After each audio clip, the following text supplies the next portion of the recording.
빨라진 대통령실 뭔가 즉각 조치를 했습니다. 몇 시간 안 됐어요, 지금요.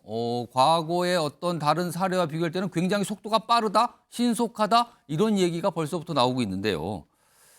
오늘 국정감사장에서 뭔가 이 야당 의원의 얘기가 있었거든요. 그래서 첫 번째 영상 준비했습니다. 보시죠. 제가 오늘 초등학교 학폭 문제를 말씀드릴 텐데요. 경기도 모 초등학교 여학생 화장실 학교 폭력 사건입니다. 3학년 여학생이 2학년 후배 여학생을 화장실로 데리고 가서 10차례 리코더와 주먹으로 머리와 얼굴을 때립니다. 47살밖에 안 된 어린 학생에게 이 상황이 얼마나 공포스러웠겠습니까? 피해 학생과 부모는 언니가 너무 무서워요. 같은 학교에 다니지 않게 도와주세요. 만나게 하지 말아주세요. 강력한 조치를 요청했는데 우려는 현실이 됐습니다. 더 적절치 못한 건 그 가해자 어머니의 진술이에요. 일종의 사랑의 매라고 생각했다고 기술한 겁니다. 초3이, 초2에게 가한 폭력이 그것도 전치 9주에 상해를 입혔는데 사랑의 매라고 비유한 것은 정말 충격적인 것입니다. 자, 민주당의 김용우 의원이 뭔가 학폭 얘기인데 무슨 초등학교 3학년 무슨 구주 전치 9주 이런 얘기가 나오거든요. 그런데요. 그 다음 얘기가 이게 참 더 많은 분들이 깜짝 놀라겠죠. 보겠습니다. 이 학폭 사건의 가해자의 아버지는 대통령실 김승희 의전 비서관입니다. 그런데 이 사진은 가해 엄마 김승희 비서관의 부인 카톡 프로필에서 확인할 수 있었다는 겁니다. 남편과 대통령이 함께 있는 사진을 올려놨으니 학부모들과 선생님까지 아이의 부모가 누군지 충분히 짐작할 수 있지 않았겠습니까? 그런데 카톡 프로필에 이 사진을 올린 시점을 보면 다분히 의도가 있어 보여요. 학교장이 긴급 조치로 가해 학생의 출석 정지를 내린 날입니다. 그런데 굳이 카톡 프로필에 왜 이 사진을 올렸을까요? 자, 초등학교 3학년생의 학폭, 전치 9주, 그리고 지금 대통령실 참모 얘기까지 나오고 있는 상황이었습니다. 이게 보도가 아까부터 되고요. 이런 상황이 지금 벌어졌는데 좀 손정혜 변호사 나와 계신데요. 초등학교 3학년이 뭔가 학폭을 가해했는데 전치 9주 상해를 입혔다는 자체가 일단 놀랍고요. 이런 사례를 혹시 변호사로서 보셨습니까? 학교폭력 사건은 매 학교마다 사실 연간 수건 내지는 10건 가까이 나타날 정도로 경미한 사건을 포함해서 굉장히 중대한 사건까지 많이 발생하고는 있습니다. 예. 다만 이 사안 같은 경우는 초등학교 3학년, 중학생 3학년이라고 하면 통상적으로 이 정도 사안은 많이 발생을 하는데요. 전치 구주는 보통 골절이 되거나 뼈가 부러지거나 이랬을 때 이제 8, 9주, 10주 정도 나오는데 단순한 타박상 이런 게 아니고 골절까지 갔을 걸로 보인다는 거죠. 그거는 제가 확인할 수는 없습니다. 예. 다만 통상적인 상해 진단서는 2주 내지 3주 정도가 제출되는 예. 게 평균적인 수준인 거에 비해서는 9주는 피해자의 피해가 굉장히 중대하다라고 평가할 수밖에 없는 사안입니다. 근데 이거를 9주가 나왔는데 무슨 사랑의 매? 뭐 이렇게 표현을 했다는 얘기가 나와서 이게 도대체 이게 무슨 인식인가 이거 더 깜짝 놀랄 일이거든요. 폭력에 대한 어떤 경각심이 전혀 없다 이렇게밖에 말씀드릴 수 있고요. 입장 바꿔서 내 자녀가 누구에게 타인에게 맞고 9주의 진단서가 나올 수 있을 정도면요. 굉장히 심각한 피해라고 보셔야 될 것 같고요. 초등학교 저학년이잖아요. 보호받아야 될 나이에 예. 한 학급 위에 있는 특히 선후배 관계라고 이런 거를 표현해야 될지도 모르겠는데요. 어찌됐든 불미스러운 이런 학교 폭력이 발생했으면 피해 학생에게 마땅히 용서를 구하고 잘못을 하고 즉각적인 피해 배상을 하고 예. 원래 학교폭력법에 따르면 이제 강제 분리 조치를 3일밖에 못 합니다. 학교에서는요. 임시 조치로. 임의로 피해자가 상처가 회복될 때까지 학교로 나오지 않는 사람들도 꽤 있거든요. 그런 피해자에 대한 보호 조치가 이루어졌는가 그런 부분들이 좀 안타깝습니다. 지금 오늘 민주당의 김용호 의원이 국정감사장에서 이 얘기를 꺼내놨어요. 일단 초등학교 3학년이 2학년 학생에게 뭔가 가해를 학폭을 했고 전치 9주가 나왔다. 이런 설명을 꺼내놨거든요. 지금 이 얘기를 하고 있는데 그런데요. 이 3학년 학생의 부모님 얘기가 나왔죠. 아까도 영상에서. 화면 보이면요. 화면으로 준비되어 있습니다. 이게 아버지죠. 그러니까. 김승희 의전 비서관입니다. 대통령실 의전 비서관. 최근에 선임 행정관에서 승진이 된 걸로 알려졌죠. 그래서 의전 비서관인데 김건희 여사와 어느 대학의 뭐 대학원 최고위 과정 수료했다, 동기다, 뭐 이렇게 좀 알려지기도 했고요. 과거에 약간 이벤트 대행회사 대표도 였겠다, 뭐 이런 프로필까지 좀 소개가 되고 있는 상황입니다. 지금요. 소영주 네. 더불어민주당 지금 상근 부대변인 나와 계신데요. 아까 이제 김영우 의원의 설명 중에 이 어머니가, 그러니까 이 초등학교 3학년생의 어머니가 무슨 카톡 프로필 사진을 바꿨다, 그렇죠. 뭐 이런 거 설명이 있었거든요. 네네. 이거 어떻게 봐야 되는 겁니까? 그러고 보니까 이제 김영우 의원실의 보좌관이 찾아낸 것 같아요. 예. 그 날짜와 일시 등등을. 근데 이제 보면은 오해가 있을 수 있죠. 설사니까 지금 김성인 의전비서관의 예. 배우자가 어떤 의도를 갖고 했는지는 지금은 확신할 수는 없지만 음. 왜 하필이면 학폭에서 본인의 자녀에 대한 징계가 강한 징계가 내려진 날 그 근처로 해서 카톡을 바꿨을까요? 그건 뭐냐면 본인의 어떤 권력의 어떤 과시?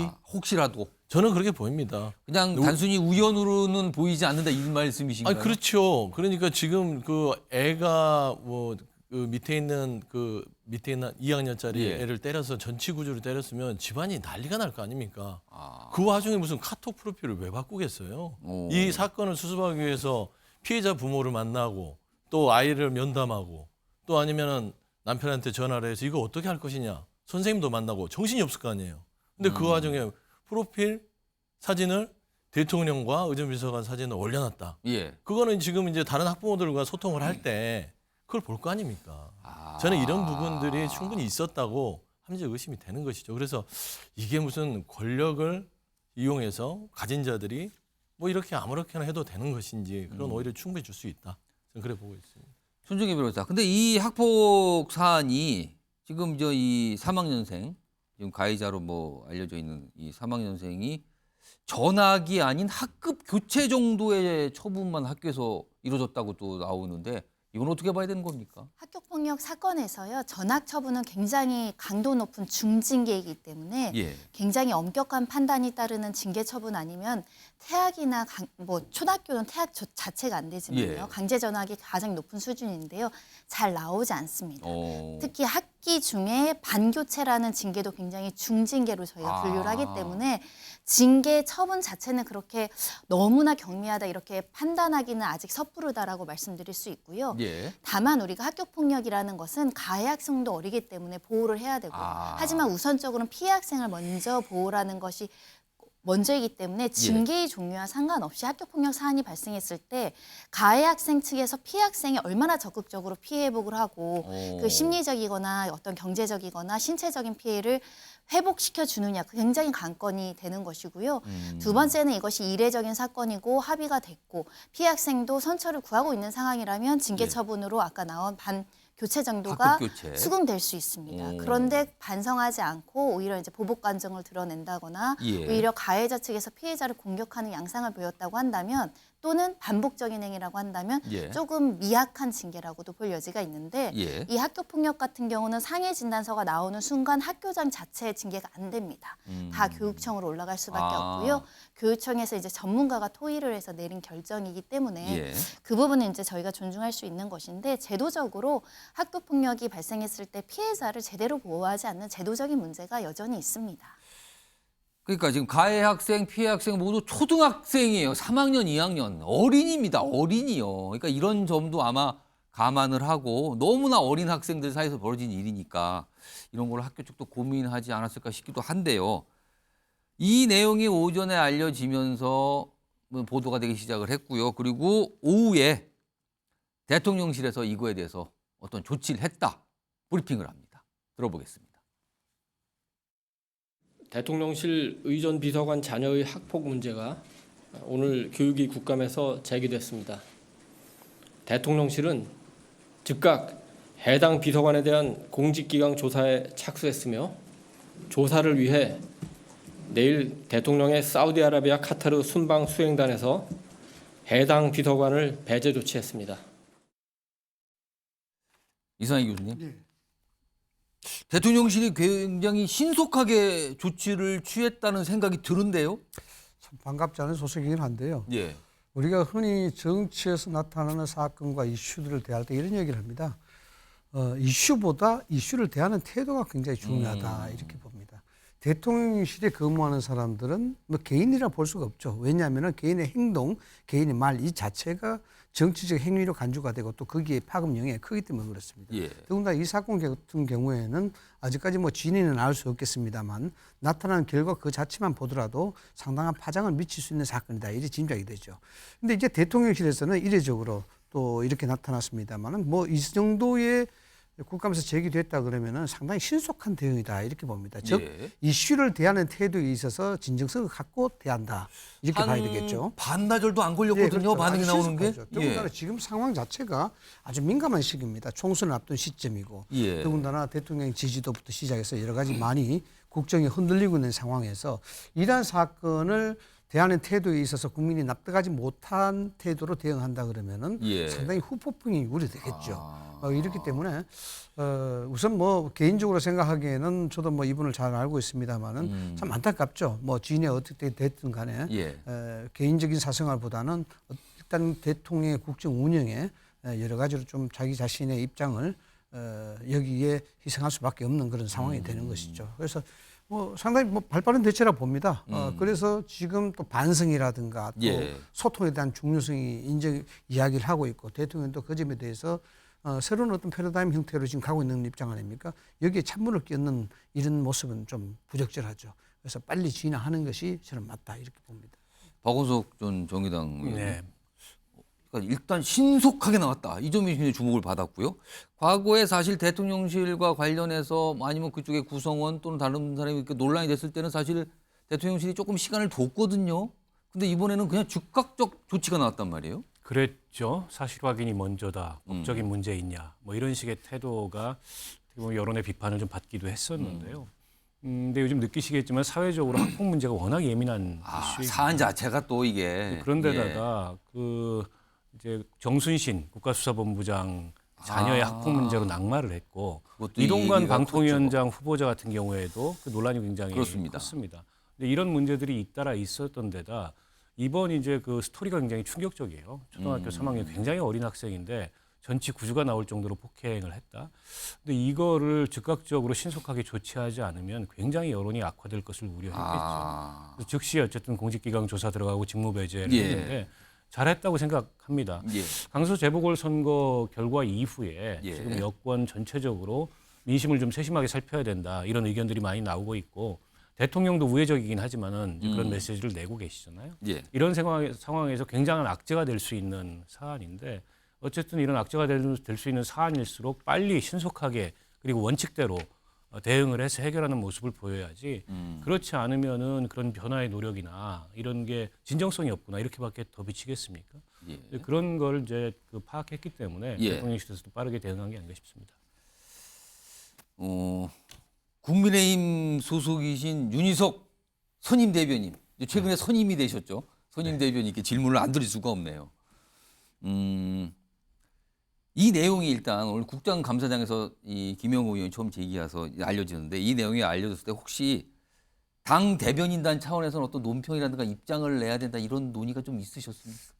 저희도 이제 이걸 접한 지가 얼마 안 돼서 예. 저희끼리 좀 생각을 하고 일단은 그 용산 대통령실의 조치가 어떻게 진행되는지 이제 봐야 된다는 생각인데 예. 저희도 당연히 입장을 갖고 있죠. 아직 이제 논평 발표는 안 났는데. 약간 좀 처음에 이 내용을 좀 접하셨을 때 약간 당혹하셨습니다. 아 그렇죠. 말씀하셨듯이 저희가 11일 날 강서구청장 선거 이후로 민심의 따가움을 정확히 받고 거기에 따라서 변화하겠다는 지금 몸부림을 하고 있는데 또 이런 것들이 나오니까 저희 입장에서는 굉장히 당황 그리고 앞으로 이거 이슈를 대하는 자세라고 말씀하셨듯이 그 부분에 대해서 면밀하게 보고 빨리 대응해야 된다 이 자세를 지금 가다듬는 중이잖아요. 그렇기 때문에 굉장히 마음이 무겁습니다. 지금 대통령실 차원의 공직기강 비서관실에 들여다본다 이런 얘기가 설명이 나오고 있는데 이거 어느 정도 조치가 있을 걸로 지금 아직은 잘 모르겠습니다. 뭐 정확한 사실관계 입장을 파악해 보지만 이 정도 사안 일단 객관적으로 나타난 이 팩트만 가지고 봤을 때 이 정도 사안이면 어떻게 좀 보세요? 기본적으로 해당 비서관이 더 이상 직에 있어서는 안 되겠죠. 스스로 의사를 밝히는 것이. 왜냐하면 어찌되었건 본인의 가족과 관련한 문제로 대통령의 비서로서의 임무를 다할 수 없는 상황이 되지 않았습니까? 대통령실 누구 비서관이라는 이름이 벌써 나오는 순간. 그렇죠. 그렇게 되면은 모신다고 표현합니다. 대통령을 모시는 비서관의 입장에서는 본분을 다할 수 없는 상황이 됐기 때문에 예. 조사 이후에는 뭐 직위해자는 절차도 있겠습니다만 그 전에 본인이 먼저 직을 더 할 수 없다는 뜻을 자진해서 밝히는 것이 도리가 아닐까 생각합니다. 물론 이제 당사자 입장에서 뭔가 더 소명하고 싶은 그리고 소명할 만한 내용이 있을 수도 있습니다. 그러나 일단 사안 자체가 많은 분들이 좀 놀라게 했어요. 이 사안이. 그리고 대통령실 비서관과 관련된 이 비서관 자녀의 문제였구나 이렇게 하니까 더 많은 분들이 좀 주목을 하고 좀 깜짝 놀라긴 했습니다.